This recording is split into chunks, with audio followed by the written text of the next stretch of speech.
Do you know how sophisticated you are? You have a kidney that works in a way that someone has to have made it. You have a spleen, you have a pancreas, you have an esophagus, you have, let's look at your tongue, the saliva, your teeth and the way they are, your fingers, your nails, your thumbprints, your fingerprints, the way your hand is shaped and made, the way your legs are, the bones, the muscles, the veins, the blood, the heart, the arteries, the capillaries, the movement. And you also have sickness and disease that comes in and creeps in. May Allah grant us all cure.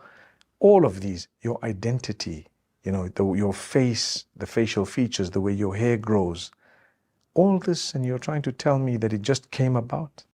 It is too complex and too sophisticated for this to just have come about. I remember speaking to a medical doctor who told me, and he was a physician, he said, the more you study, the more you realize that there is definitely a maker who made this. It cannot be coincidence to have such a sophisticated DNA, to have such a sophisticated genetic makeup. All this is part of evidence that Allah exists. The reason I say this, we're talking about dealing with difficulty. You will not be able to deal with difficulty properly and correctly if you are going to be a person who's disconnected from He who made you. And if you believe no one made you, unfortunately, we can't really help you.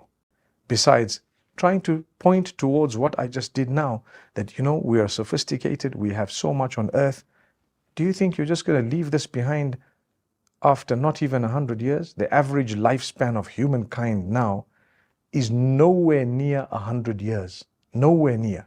The number of people who live to 100 and beyond is very, very small. So we ask Allah Almighty to grant us from His goodness and to make us realize that this life is so short. We need to seek help during times of difficulty and hardship by connecting with Allah and by praying and bearing patience. When we pray and bear patience, Allah Almighty will indeed make things easy for us. So I want to end by telling you, if you're not praying and if you're not patient, then you don't really have a problem and you don't really have difficulty. Because if you do have difficulty and you really are serious about dealing with it, you would pray and you would bear patience. May Allah Almighty make it easy for all of us